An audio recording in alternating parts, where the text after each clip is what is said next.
you cannot train for altitude in some ways. However, you can acclimatize and give yourself enough time for your body to chemically adapt to altitude. And that is one thing that is very, very important. It's separate from training, but it's very important. And no matter how well you prepare in terms of your overall, physical readiness for a trek like that, you still also need to put in the time for acclimatization. I want to stress that because a lot of folks that don't spend a lot of altitude get this wrong. In some ways, it doesn't matter how fit you are. It's not going to make you acclimatize better. Okay, so you could be the fittest person in the world and you're still going to get sick at altitude. On the flip side, and what you were referring to, it is important that you are fit to start with, because if you're not fit, then you are much more likely to get sick at altitude.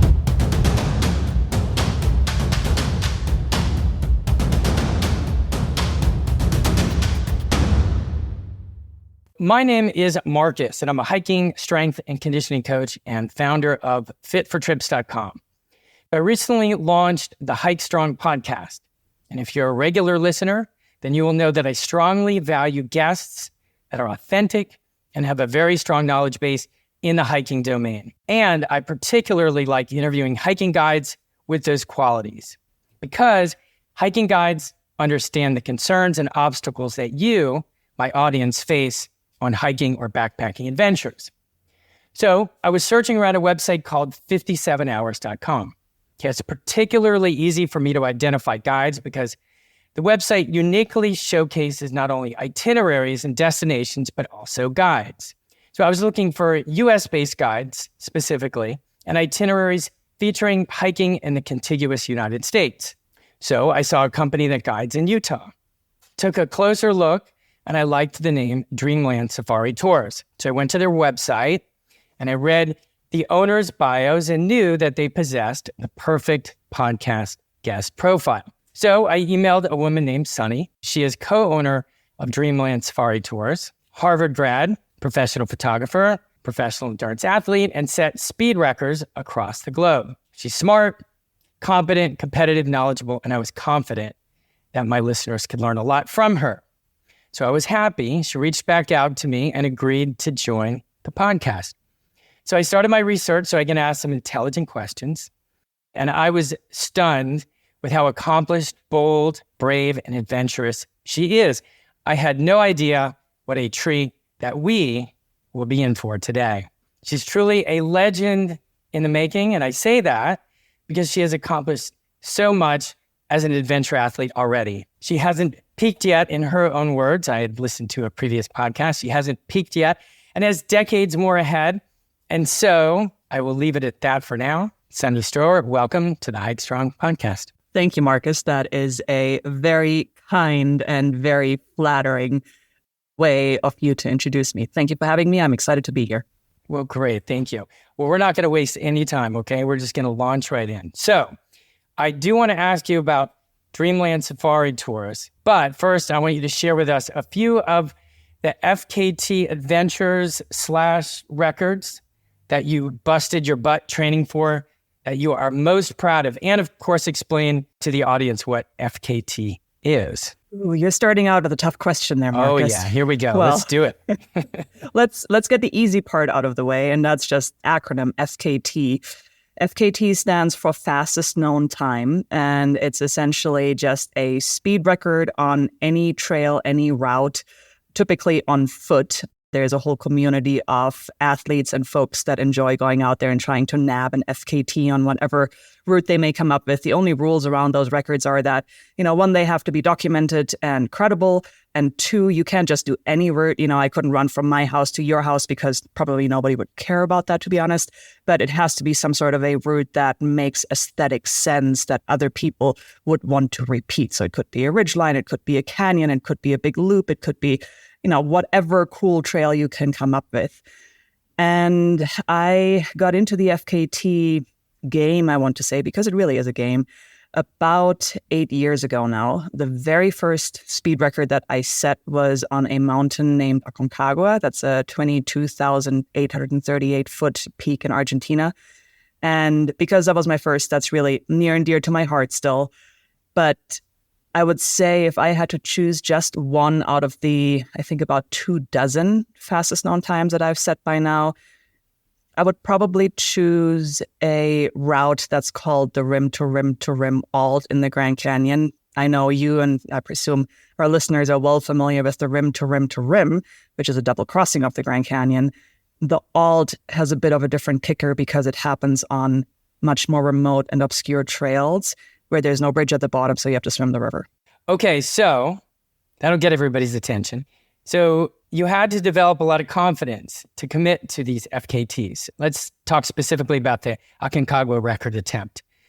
Tell us about it, one, but two, walk us through some of the milestone hikes or adventures that you had to accomplish before you even thought about attempting that record. I never really saw myself as an athlete, and I certainly didn't think that I would ever set an FKT until about half a year or so before I attempted that FKT on Aconcagua. So I did have a pretty, intense journey trying to get there. I think you're right. Confidence is the key ingredient to big missions. You need skills, you need fitness, you need training, but really you need confidence to put yourself out there and try to go after something that you're not sure you can accomplish. And for me, that confidence came from a couple of different elements. So to take us back to Aconcagua and to that FKT, I put up that record in 2017. I had started backpacking in 2004.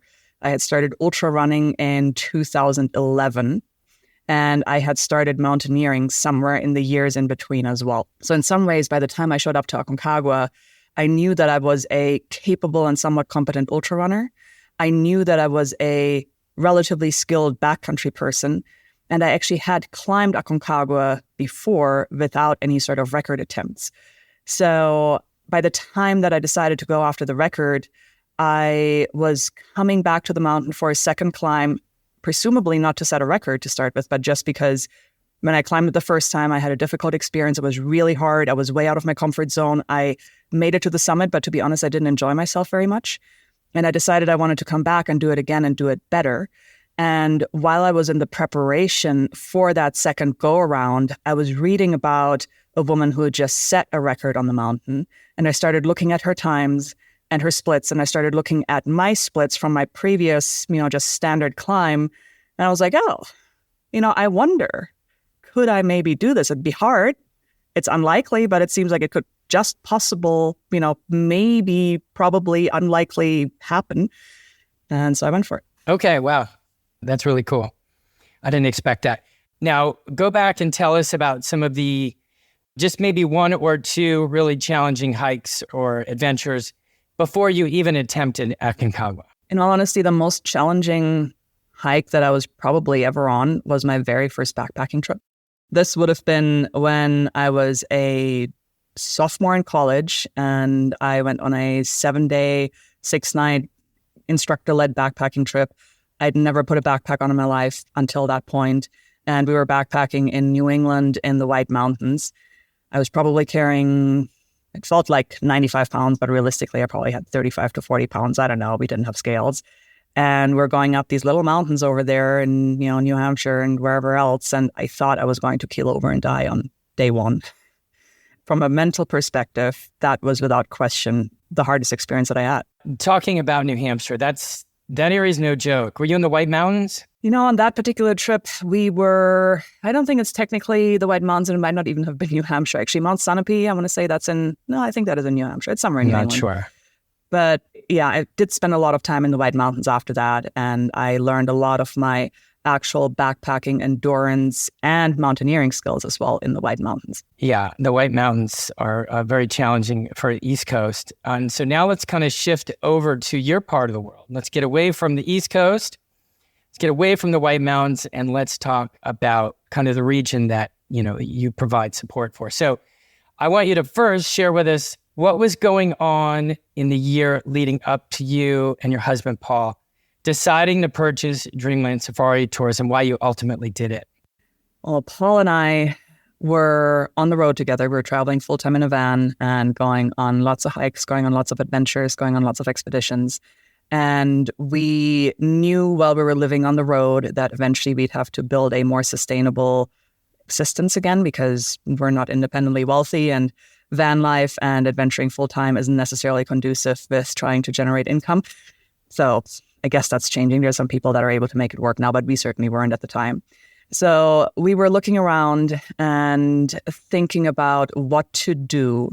We both had corporate backgrounds, corporate careers. I'd been a strategy consultant. He'd been in executive leadership in the outdoor industry for several decades. And we both decided we didn't want to go back to traditional employment. So we started looking around for business opportunities that we could pursue as entrepreneurs. And initially, we were thinking about starting a rock climbing gym in Moab, actually. But ran the numbers on it. We had an investor lined up. We had real estate that we're looking at. We, kind of had a pretty good, decent business plan. But the more we're running the numbers, it just wasn't making sense.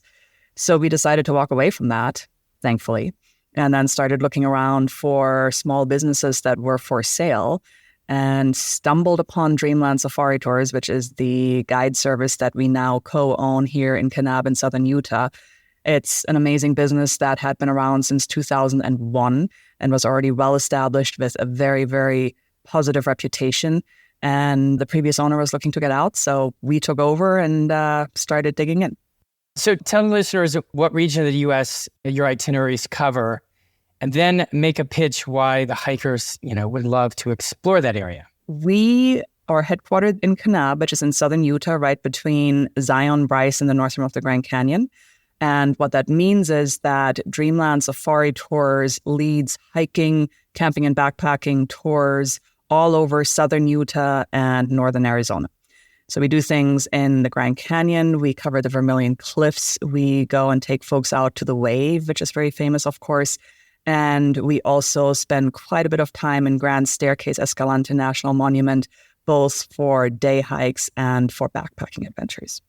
I personally am in love with the area that we're in because it is one of the wildest, most spectacular places that you can imagine in the lower 48. The desert is incredible, particularly the desert of southern Utah, northern Arizona.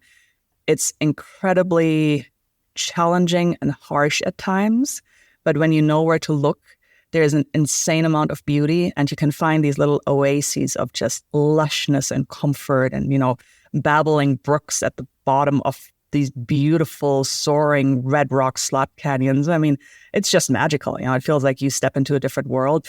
And because there aren't a lot of roads that go through this area, you have pretty low both population density, but also recreation density. There are a couple of spots that are well known and that people like to go to, particularly national parks. But once you explore outside of the national parks, it's a wonderland, and there are very, very few people that ever make it there. So when you looked at their itineraries, did you have a vision for how you wanted to modify and create an experience for clients that they weren't doing at the time? Was there something that you guys added personally? Does that make sense, that question?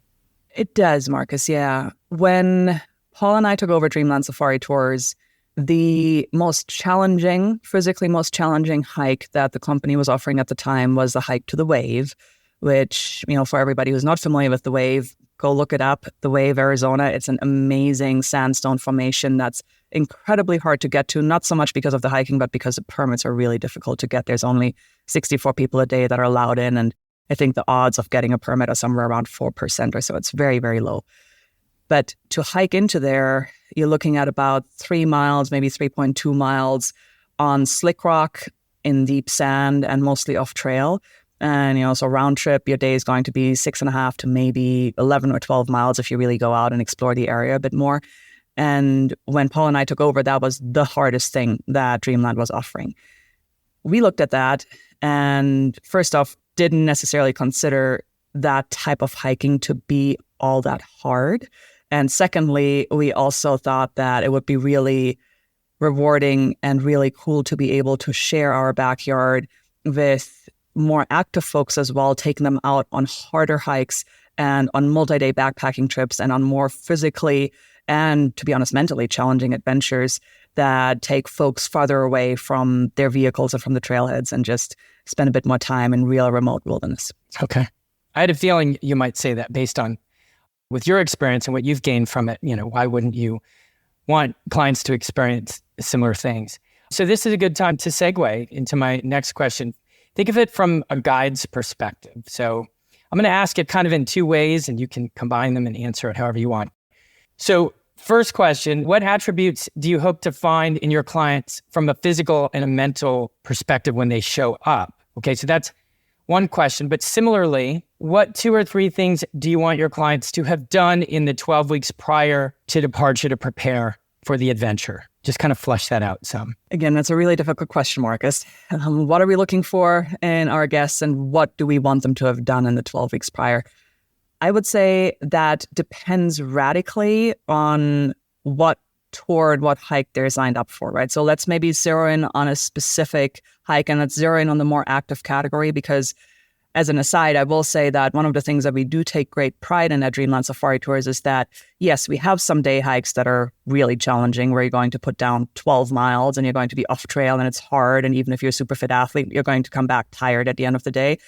But then we also have adventures where folks head out with us and they may be in their 70s or 80s, or they may be, folks that are whatever age, but that live in a city and aren't athletes and don't usually hike and, just kind of live a sedentary life. And we still have amazing adventures for them as well, right? So in some ways, it's difficult to answer the question because we cover the entire spectrum.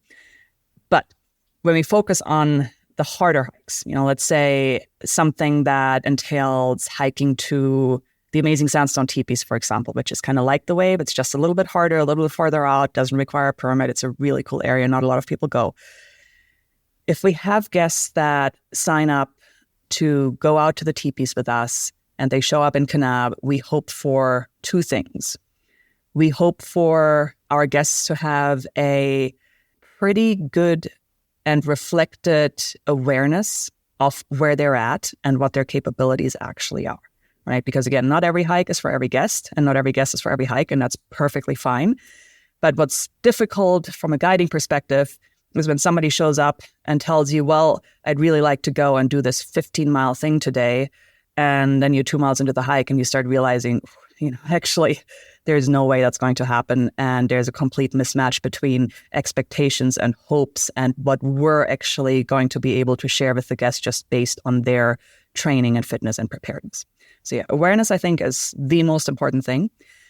The other thing that we're looking for is curiosity, humility, and the appropriate preparation, showing up for an adventure in the desert and being willing to, carry a pack with water and layers and, the things that you need when you're going out into the desert without a guide.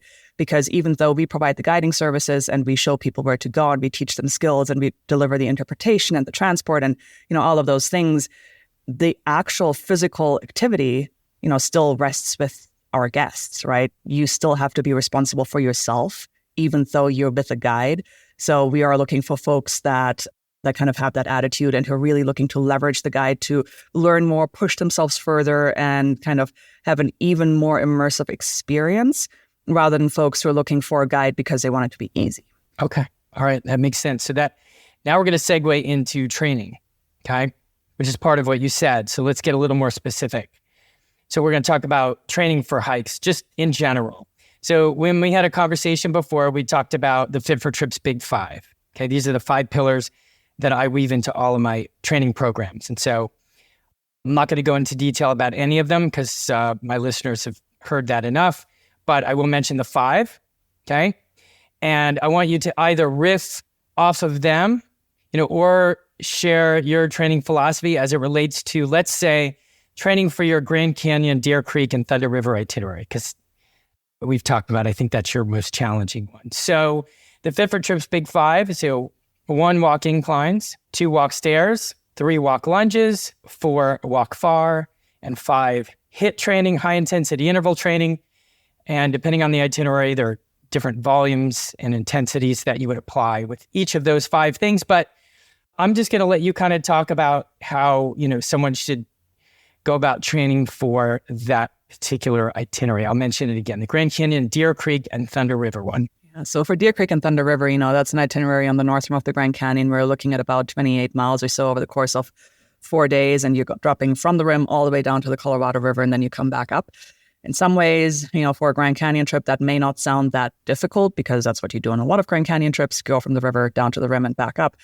But Deer Creek is really remote. The trails are very, very rugged. They are very steep at times. They're very exposed at times. And that itinerary really packs a punch. We rate that a 10 out of 10 on our difficulty scale. And it's the only trip that we have that we rate that hard. There's something to it there. When I think about your big five, in a way, it's really hard to prioritize, right? Because you need all of those to really be ready for a trip like Deer Creek Thunder River. And what I would say is the number one thing that I think is difficult to build in a short period of time, and so that's what I always emphasize with everybody that I talk to, is walking far. If you can walk far and you can build up that endurance and you can build up your cardio to be able to put in long day after long day after long day, I think that that's huge in being able to go through a trip like this and, not just stay injury-free, hopefully. To stay injury-free, you need the other big five as well, right? But to mentally stay with it and to be able to enjoy yourself. Because one of the truths that I've found in guiding is that frequently on a hard itinerary, it's not each individual day that ends up being the big challenge for our guests. But what's the big challenge is that you put big day after big day after big day after big day after big day with minimal recovery in between. And then you're typically tent camping, definitely on a Grand Canyon itinerary.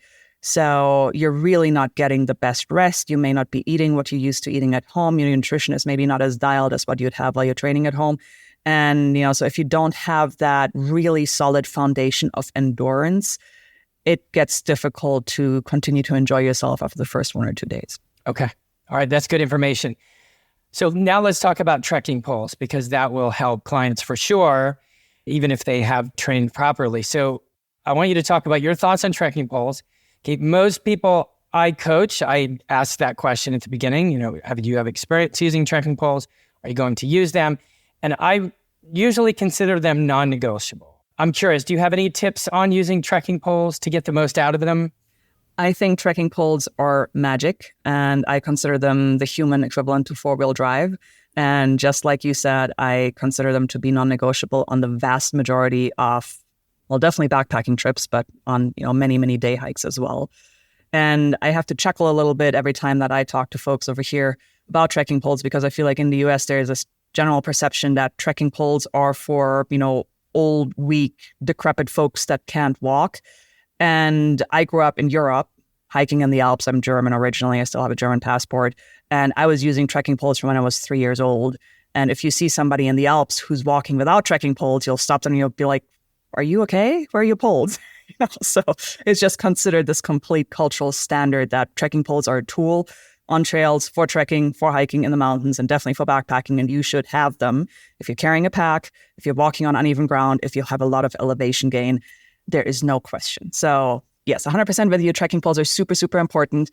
As far as tips are concerned for using them effectively, in some ways, I guess I kind of have to turn this into a sponsor plug. I work with Lecky, which is an amazing pole maker, and in my opinion, the best brand for hiking and running poles. And by the way, I personally use poles not just for hiking and backpacking, I use them for trail running as well. And the reason that I'm giving a shout out to Lecky here specifically is not just because I've been working with them for years, but also because they have patent and design that's their trigger shark attachment system. I don't know if you've seen that before, but it's essentially the gloves that, clip into the poles directly rather than having wrist leashes. And what I have found, particularly for itineraries like the Grand Canyon, where you're doing a ton of elevation change, or really anything that's a steep up or a steep down, having that attachment system, the trigger shark, versus just having a wrist leash, I think is a massive game changer, because the force transfer that you get from being clipped into the poles versus from just holding them is actually hugely different and much, much, much superior with that Lecky system. So that's a trick that I would have, or a tip that I would recommend. But, those poles are also very expensive. They're usually somewhere between $200 and $300. So, it's a big investment. But if you don't want to go out and buy new poles immediately, the other thing that I'll say is trekking poles are magic. You should have them. You should use them. You should train to, be efficient with them. but also be aware that even while you're carrying poles, you don't have to use them 100% of the time, right? If I'm walking on a perfectly flat trail with no rocks and roots and no elevation change, I may have my poles with me, but I'm just carrying them at that point, or potentially even, making them small, putting them in my pack, or kind of stowing them between my back panel and my backpack. I don't need them 100% of the time, but I do need them the majority of the time in any sort of terrain, so I always want to have. Okay, that makes sense. I'm going to check out that system. I've heard you talk about it before. Yeah, it's amazing. What really interests me about it is the energy transfer from upper body into the poles. What I've coached my clients on, what I think is unconventional, when you have the loop system, I'll coach my clients.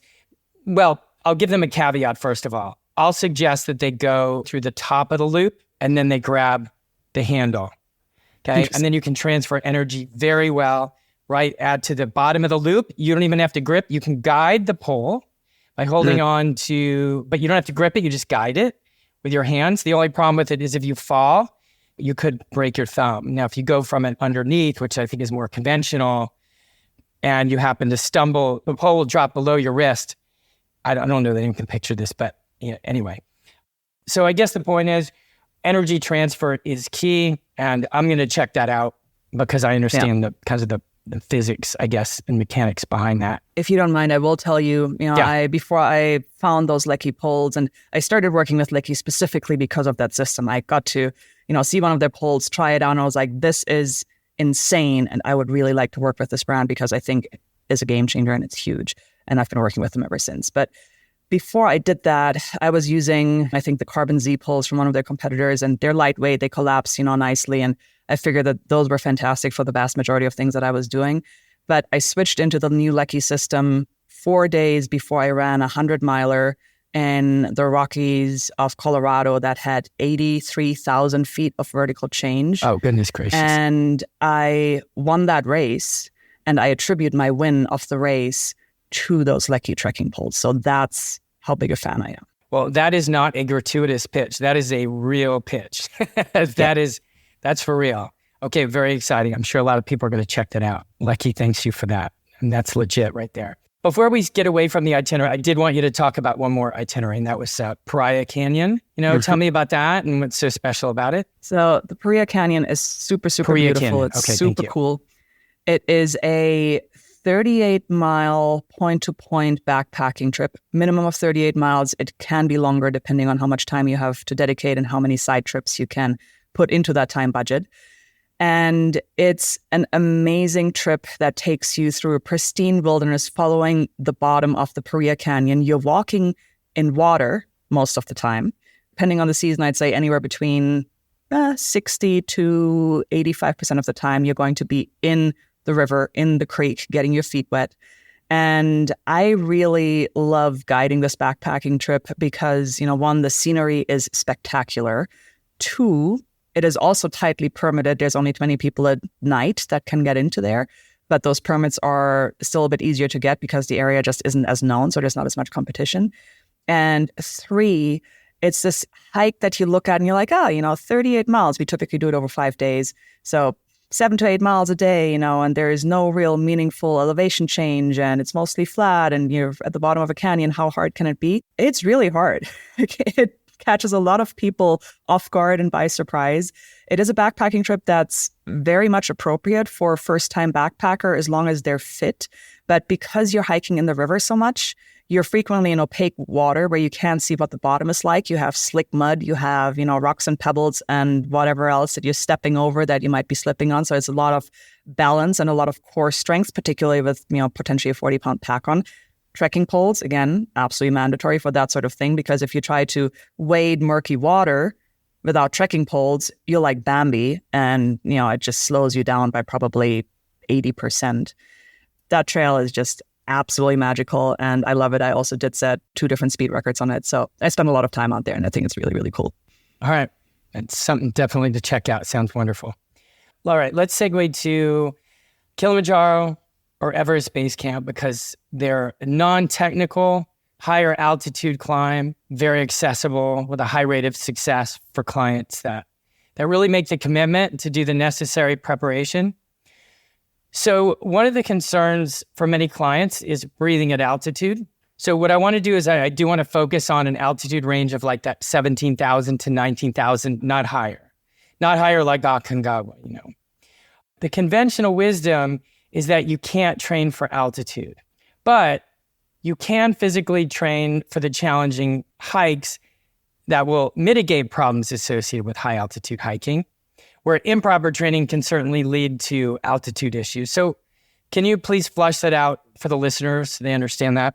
I will try to do my best. It's a huge topic. And as a matter of fact, I just did a 90-minute webinar dedicated entirely to that topic, I think about 6 weeks ago or so, that you can find on the webpage of my mountaineering company, AWExpeditions. That's www.AWExpeditions, AWExpeditions.org. Oh, we'll be talking about that. It is such a complicated topic. So in some ways, you're right. You cannot train for altitude in some ways. However, you can acclimatize and give yourself enough time for your body to chemically adapt to altitude. And that is one thing that is very, very important. It's separate from training, but it's very important. And no matter how well you prepare in terms of your overall, physical readiness for a trek like that, you still also need to put in the time for acclimatization. I want to stress that because a lot of folks that don't spend a lot of altitude get this wrong. In some ways, it doesn't matter how fit you are. It's not going to make you acclimatize better. Okay, so you could be the fittest person in the world and you're still going to get sick at altitude. On the flip side, and what you were referring to, it is important that you are fit to start with, because if you're not fit, then you are much more likely to get sick at altitude. So in some ways, I guess there is a correlation, but it's one of those things where fitness is necessary, but is not sufficient to be successful on a trek like Kilimanjaro or Everest Base Camp. The mechanism behind that is it's nuanced and it's complicated. When you look at studies, one of the primary indicators for your likelihood of getting AMS, acute mountain sickness, which can progress into worse things like high altitude cerebral edema, which can be fatal. Your number one indicator, or not number one, but one of the top indicators for getting AMS is being young, being in shape, and being male. Now, here's a question, right? Why those factors? And if those are the factors, why am I saying that it is important to be fit, to be ready for altitude? What happens is, as you ascend in elevation, your body needs time to catch up to the hypoxic environment. And that is not a fitness thing. That's just a chemical thing. There's nothing you can do about it. You just need to build in that time. You can support your body in catching up to the altitude and adapting to the hypoxic environment by keeping your heart rate low. Now, there's a challenge because you're out trekking, right? So by the nature of the beast, if you're on a high altitude trekking holiday, your heart rate is going to be up because you're exerting yourself. The fitter you are, the lower your heart rate will be at a given exertion level. The lower your odds of having to deal with AMS. But then there's also a contrary effect, which is the fitter you are, the more excited you probably are to cover ground, to, cover miles, go high fast, and the more comfortable you are with getting your heart rate up because you have been training and you're like, I'm out of breath and I'm sweating and I'm doing my thing, but that's okay. Like, I've trained for this. You can't. So you have to be really fit, but then you have to not use that fitness and just bank on it and use it to keep your heart rate low, which is really counterintuitive for a lot of people. And yeah, I spend a lot of time thinking and talking about those topics. Okay, great answer. Lots to take away from that. Okay, so we're going to kind of segue into some concerns that my clients have. So I work with hikers all the time, and they're like just standard concerns that frequently come up. So I'm going to list 3 common ones, and I want you to provide solutions. Okay, now, because of what I do, I generally address those concerns with training strategies. Okay, but I'd love to hear your solutions, whether it's physical or mental. So actually there are 4, but we covered altitude. So the next one is people are concerned about endurance to climb uphill. Because when I screen my clients, one of the main things I ask is, what are your biggest concerns? So I have tabulated these, over and over and over again. And that's obviously a common one. What are your thoughts on preparing for that? You have to prepare for it. You should do hill training. You should do interval training. You should do lunges, all of which will help with climbing uphill.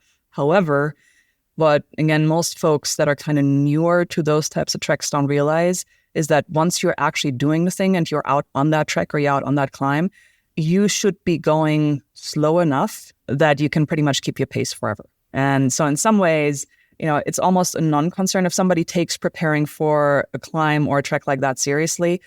Actually being able to have the endurance to climb uphill should be a non-concern, because the most common complaint that I hear from my guests is, we're moving so slow. And I'm like, I know.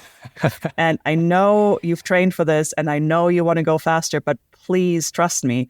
What you need to do to be able to have a successful, Kilimanjaro is 7 days typically, Everest Base Camp is, 16 to 20 days. To have a successful trek over there, you need to move slow. And that's not a reflection on your fitness.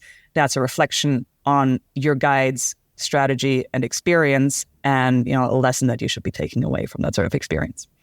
Okay. So let's switch to another concern, and that's knee pain going downhill. That's a huge one. And it is very, very real. And in all honesty, I think that you as a coach are probably in a better position to, prescribe preventative exercise and all of that. I am a huge proponent for coming into trips like this with a lot of strength and stability in your muscles, so that, you're able to go and absorb some of the force that your body has to deal with on the downhills. But yeah, it's a huge issue. And if you know that your knees are your weak spot, I think it's very, very important to target them with a specific training program. And I also think that it makes a lot of sense to come prepared with knee braces, and with, pulls, again, can help a lot with that. But when I think about Kilimanjaro, for example, summit day for a lot of people is, one of the hardest physical things that they've done in their lives. They make it to the top, 19,341 feet. And what a lot of folks don't realize until they really do their research, you get to the summit, then you descend 5,000 feet to high camp, and then you descend another 5,000 feet back down to the last camp before you exit the park, all in the same day. And it's really those last 5,000 feet coming back down from high camp that are huge stair steps that are really, really, really hard for people. So it's a real concern. All right. And the last one, and there are more, but we'll just talk about one more. Frequently, I get people saying, hey, I'm concerned about keeping up with the group. They're going with their family, friends, people they don't know, but it's a common theme. Just give your wisdom on that, would you? I completely understand that concern. I hear it a lot. Heck, I hear it from folks that are guiding for me, that they're concerned about being able to keep up. It goes back to endurance and trying to keep your heart rate low once you're actually doing the thing, whatever it is. And I think this holds true both at altitude and for multi-day treks and adventures that are not at altitude. Anytime you're doing something multi-day, in my mind, unless you are, or, even multi-hour, unless you're out there to train and to go push yourself, your goal should be to expend as little energy as possible while accomplishing the goals that you have. So in general, when I'm out with groups, it doesn't matter if that's on day hikes or if it's on overnight backpacking trips, I lead because I'll pace the group.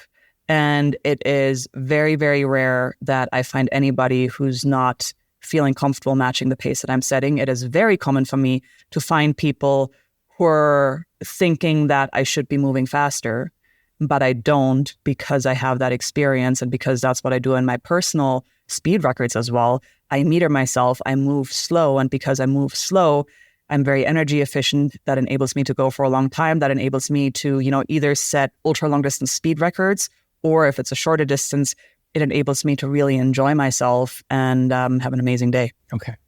Let's talk about nutrition and fueling on the trail.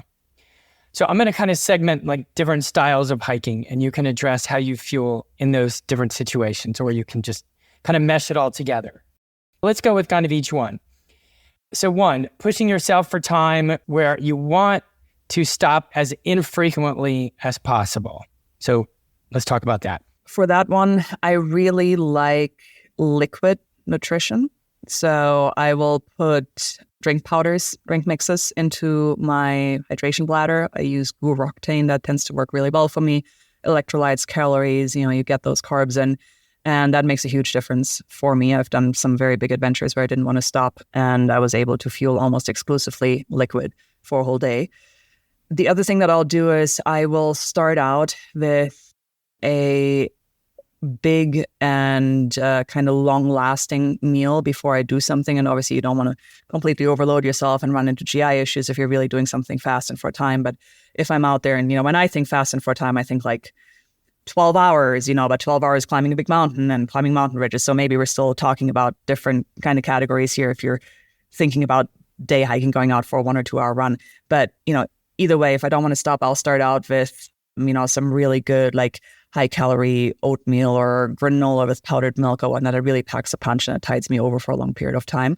And then I'll have a fueling schedule that I try to stick to very religiously, and depending on the intensity of the activity and the length, that fueling schedule may be, every 3 miles, or it may be every mile, or it may be every 5 miles. Okay.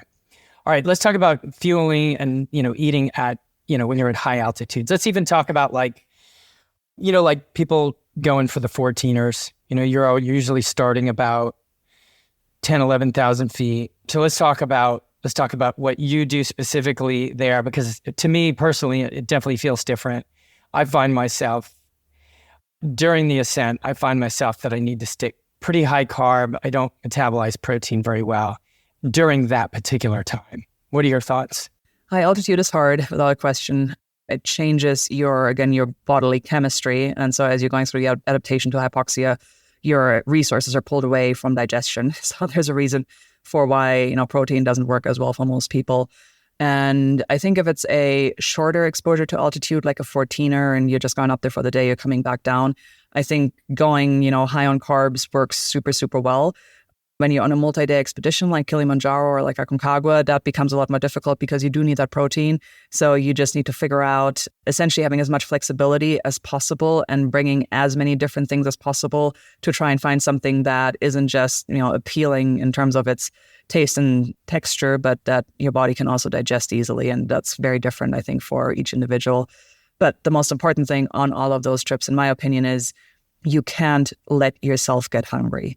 If you're hungry, it's already too late. If you're hungry, the bonk is right around the corner.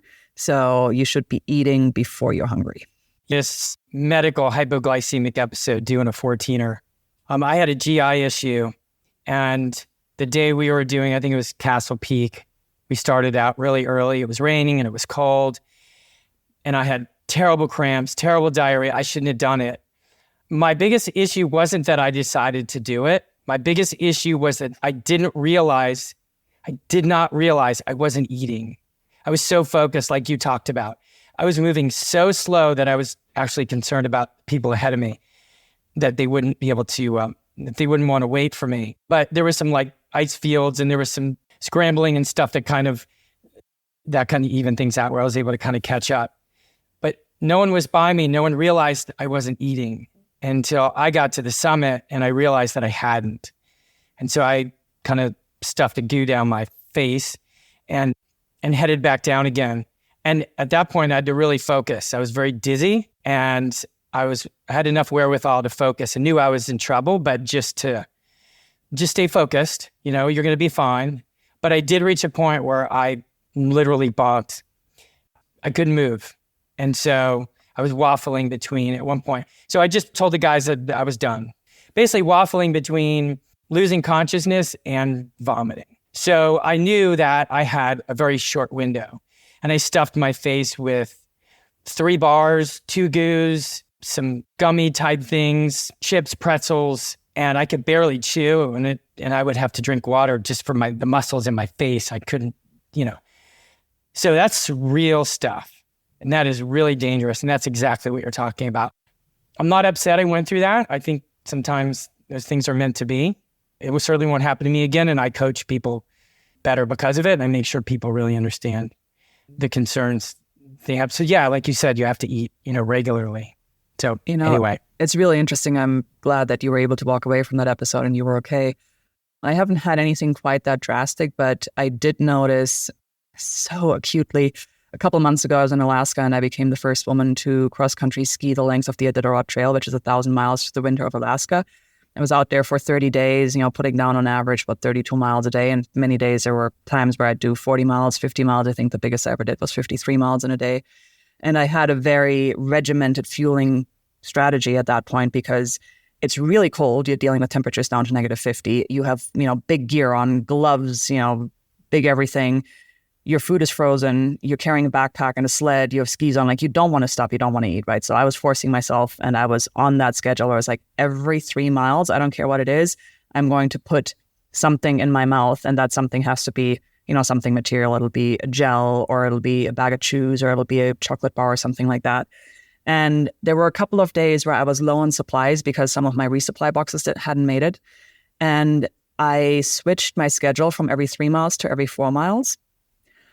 Oh boy, did I notice a difference. It was wild. It was just, glucose to the brain. It was so radical where not only was I starting to lack energy and I was starting to kind of feel like I was falling behind on my calories, my mindset went from, this is cool, I'm out here, I want to be out here, I'm doing this, this is hard, but this is what I'm here for, to there's no way, I can do this, I have to drop out, I'm not going to make it to the next aid station. It was literally night and day mentally, and I could see that in myself. The minute I went back to calories every 3 miles, my mindset was completely fine. When I had to go to every 4 miles, I felt like I had no chance.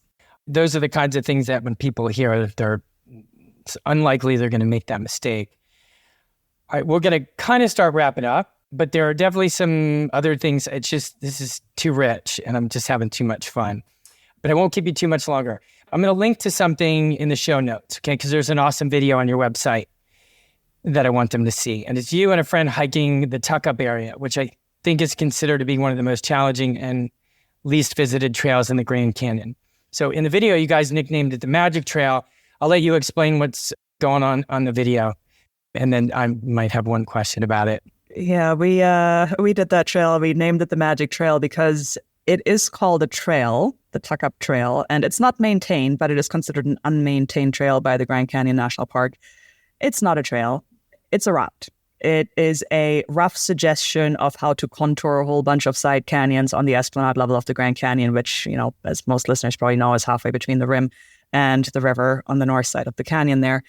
It was just wild because we'd find this little section of just beautiful single track trails through the desert in the middle of the Grand Canyon, and then it just disappeared. And then it'd show up again, and then it completely disappeared. And then, it stayed away for like the next 6 miles. And then all of a sudden there's this perfect trail again. And yeah, we ended up nicknaming it the Magic Trail because it just had this disappearing hat trick that it did exceedingly well. Well, it's really fun, and it was actually produced really well considering it was way out in the wilderness there. So I'm definitely going to share that with people. Tell the listeners how you can pick up those kinds of navigation skills and the planning required to ensure there's enough water sources, et cetera. And you can be real general and people can research it, but where do they start with that? I think that is an area that does take quite a bit of time, actually, and just experience over, seasons and seasons of doing this sort of thing. When you look at the Tuck-Up and you look at the video and you kind of do a little bit of research, you'll see that it's just a wild, very remote area. Water is a concern. You don't know, what the water sources will do. There's only like 3 or 4 of them, and they're not considered safe, and you don't even know if they're going to be producing or not. So it is a really challenging endeavor. And the only reason that I felt like I was ready to tackle that is because I had started doing backcountry hikes and off-trail navigation in, I want to say 2016. Actually, yeah, it was 2016. And it was the first time that I hiked to the Wave here in Kanab, Utah. I wasn't a resident of Kanab yet at the time. I wasn't co-owning Dreamland Safari Tours, but I'd been lucky enough to win permits to the Wave. And my ultra running friend Mark and I went out there to go and see it. And I remember, even though I was already an experienced ultra runner and a somewhat experienced backcountry person, I looked at the trail description, which is not a trail, it's off trail, it's a route. And I was nervous because I didn't have a GPX track at the time, and All Trails wasn't around yet. And I had never really had to navigate something big off trail. And it gave me anxiety because I didn't know how I was going to do. Now I look at that trail and I'm like, come on, it's a highway, even though there's no trail. If you know what to look for, you kind of see the areas that people have used, and you find footsteps in the sand, and you can tell on the slick rock, how the wear is just a little bit different, and that folks have gone there, and you have landmarks that you can navigate by. But it takes experience to build that up. And after I'd done that first off-trail hike in 2016, I followed that up by a bunch of off-trail, like bushwhacking, mountain navigation type of stuff in Colorado and the Rockies, actually, which in some ways is, it's both easier and harder because I find off-trail navigation to be easier when there are big landmarks that you can go by. Like there's a mountain up there that you know what that mountain is. There is a ridge that you're following. There's a pass that you have to identify and get across. Those are pretty big, obvious landmarks that are hard to miss versus the desert, where a lot of the landmarks are kind of similar and uniform and they're harder to identify. But in the mountains, unless you're above tree line, your ability to navigate can be obscured by being in vegetation, right? So that makes it a lot more challenging in the mountains, where in the desert, you typically don't have that dense vegetation. So you do have a much bigger kind of horizon that makes it easier to just pick up visual cues and figure out how to do that sort of thing. But yeah, it takes experience. I ended up hiking the Haydock Trail, which is a roughly 800-mile backcountry route through southern Utah in 2018. That had a lot of off-trail navigation. And I really learned while being on that trail. It was a month-long through hike. And I had GPS tracks, thankfully, which that makes things a lot easier if you're able to just follow a GPS navigation aid. But I learned very quickly that in the desert, you may just be off the track by, 20 yards, 30 yards, but you're at the top of a canyon and the track 20 yards away is at the bottom of the canyon and you have no way to connect down because, that ledge is just insurpassable. So I did learn a lot during that hike, and all of those things are what eventually got me ready to do something like the Tuck Up. Well, I was all prepared to kind of lighten up the questions and just wrap it up. And I realized, I'm like, we didn't talk about AWExpeditions. So we got to do that. And maybe we don't get into its depth, but here we go. So what's really cool is you plot out a trajectory for women to set like lofty adventure goals.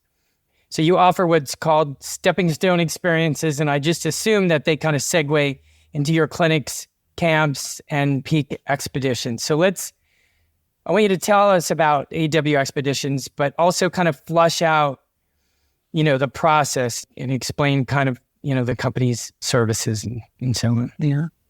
So first off, a lot of people always have questions about the name. And in some ways, the A and the W, it stands for all women, you could say. But really what I think about is think about going out into nature and going out into the mountains with awe and being awe-inspired and awestruck. So, I pronounce it as AWExpeditions.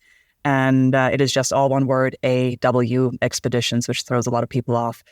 But that's a company that I founded and that I run in addition to Dreamland Safari Tours, which is the hiking company we talked about that I co-own with my husband. AWExpeditions is specifically for women, as you said, and it came out of a passion of mine. Well, first off, I'm a woman in the backcountry and I'm a woman in mountaineering. And when I started having experiences in the big mountains, I noticed that there was a huge gender gap and that didn't sit right with me and I wanted to do something about it. So that's where AWExpeditions came from. That's its genesis. But what you see when you go on the website is that, we have stepping stone experiences, we have base camp clinics, we have high camp adventures, we have peak expeditions because, really the heart and soul of AWE is high altitude mountaineering, actually. It's mountains like Aconcagua, mountains like Kilimanjaro. It's, the kind of Everest base camp, 3 passes trekking, but also like glacial mountaineering in the Himalayas or in Peru or wherever else. And I fully realize that even if you have an interest in those sorts of things, you don't just wake up one morning and decide that you're going to go and climb, whatever it is, Island Peak in Nepal. It takes experience and it takes a trajectory to get there. So that's why we start the stepping stone experiences, which are backcountry, backpacking and trekking adventures that kind of set the foundation for being comfortable out there, for navigating, for campcraft, for how to keep yourself safe, for how to build the endurance, how to be able to carry a heavy pack for a long period of time.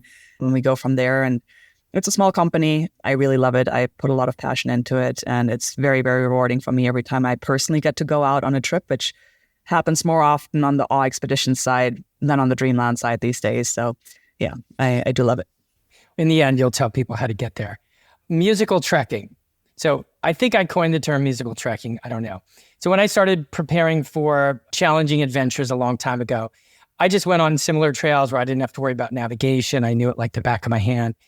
It would be rather boring had I not found this thing that I call musical trekking. So basically what I like to do is put on an album. Okay, I pick a musical artist and I pick an album and I start with album 1, song 1, and I go through it in order.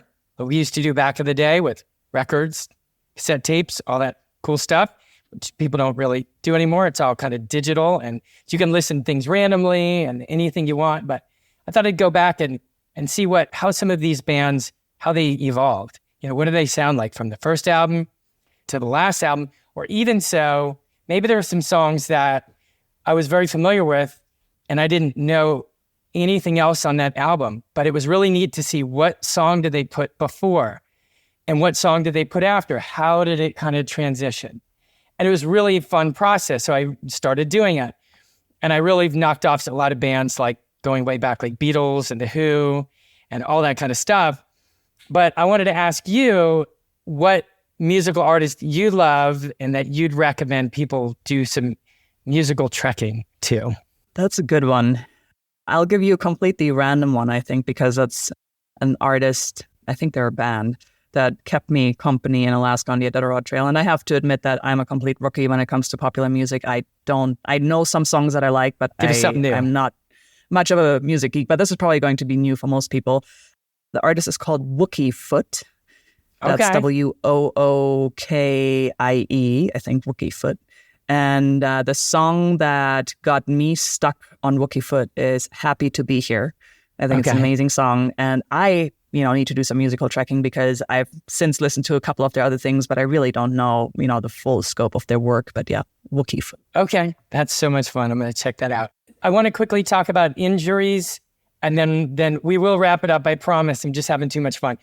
So have you dealt with injuries in the past when you've had like a really exciting adventure plan and you were waffling between, am I going to have to cancel this or not?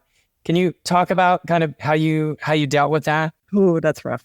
Yes, I have dealt with injuries. Most recently, I tried to run the Arizona Trail 800 miles off the couch and walked away with a stress fracture in my lower right leg. No big surprise if you don't train for something like that and then try to do 50 miles a day, day after day. That happened in December this past year. And then I knew that I was getting ready to cross-country ski the Iditarod in March, which again is 1,000 miles, 30 plus miles a day. So when I got injured, I was waffling. Actually, that's not true. I wasn't waffling. I knew that come hell or high water, I was going to try and go to Alaska and get that done. Particularly because up until this past year, nobody yet, male or female, had managed to actually ski the whole 1,000 miles. And there were a lot of people trying year after year after year after year. I was no part of kind of the lineup of folks that were trying. And I think there were 8 skiers signed up to try and become the first this year. And I was like, I want to be part of that cohort. So I had some strong motivations there to go and show up at the starting line. But I also realized that, coming off that stress fracture that happened, 3 months prior to me leaving for Alaska, that I had my work cut out for me. And I did something that I'm typically not very good at. I just sat on my butt and didn't do anything. And I decided to prioritize the healing process over any sort of additional cardio training because I knew that from everything that I've done over the last 10, 15 years, I have a very, very, very strong cardio base.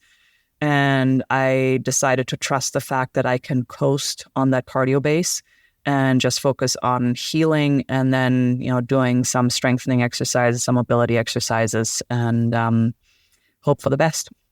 Yeah, I partly asked kind of for selfish reasons. I'm dealing with that right now. I had planned to do the Pemi Loop in New Hampshire, and we want to do it in one day. And the plan was to do it in mid-August. I was working on a balanced progression, something that I wanted to launch with my clients. I'm really excited about it. Taking a different approach to balance training. I'm kind of a unique way to do it. But in order to put it together, I had to try everything. And I had to actually do the progression, make notes. And I did it for 2 straight days. And I used some new equipment. And I got some serious acute tendonitis in part of my ankle. And it's slowly getting better, but I'm really struggling. It's interesting what you said about just not doing anything.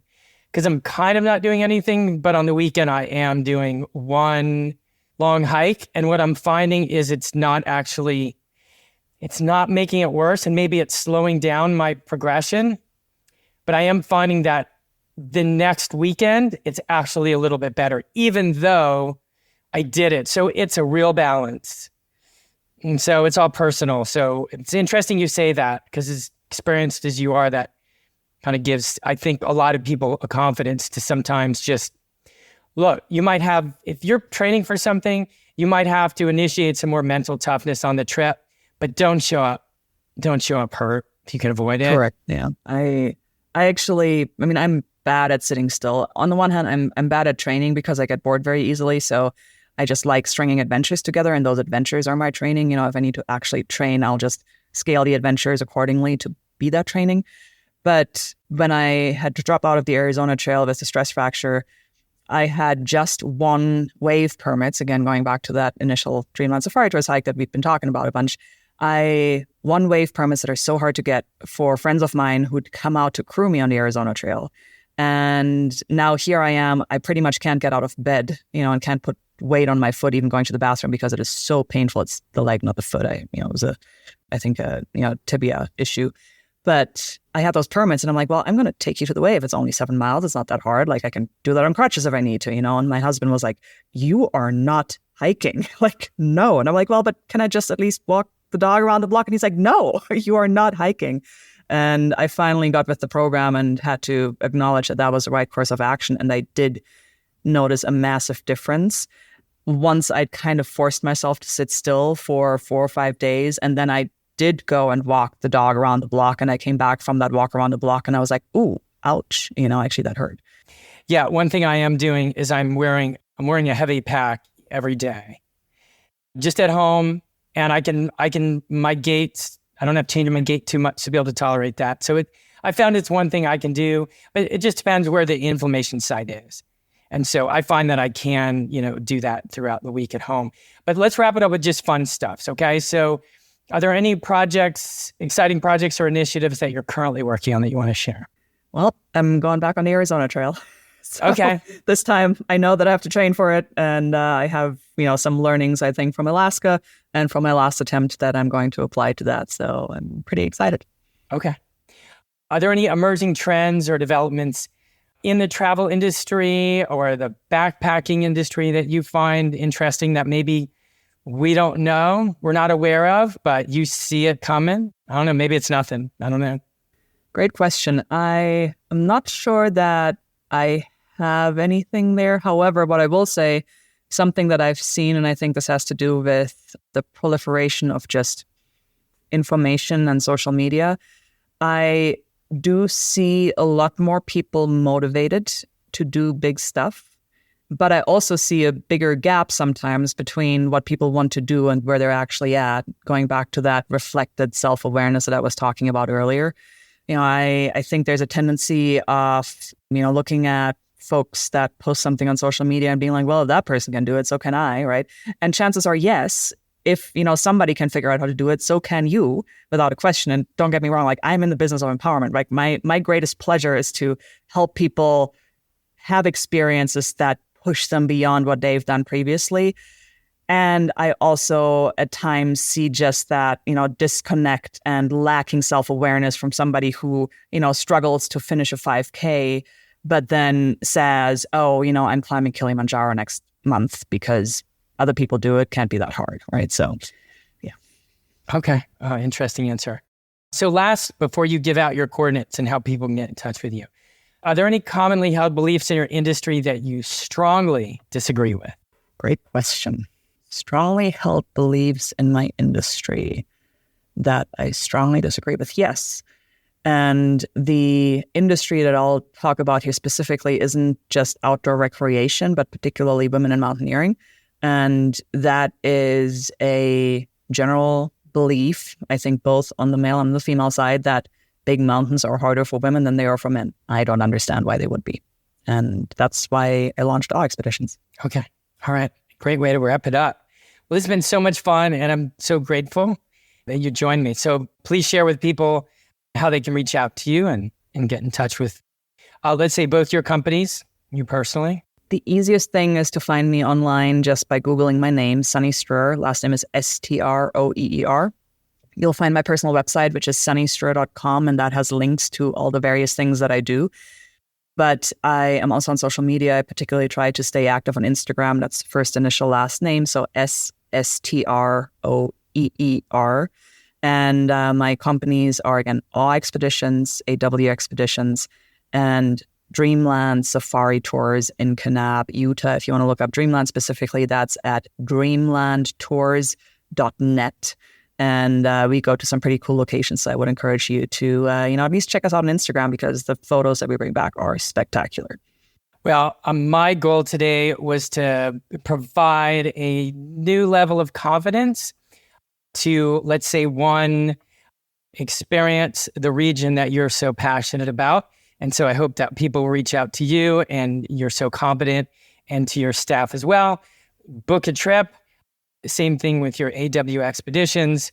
Your level of competence is off the charts, and you've developed, I think, trust with the listeners. So, thank you for that. If people aren't confident about training, I hope that you guys will reach out to me. The best way to do that is fitfortrips.com/consultation. Let's just, have a conversation and see what you want to do and what your biggest concerns are. Okay. So with that, I will say farewell, and I hope we get to chat again. Okay. Thank you, Marcus. It's been a pleasure. That concludes this episode of the Hike Strong podcast. I'm committed to keeping all of the episodes for free.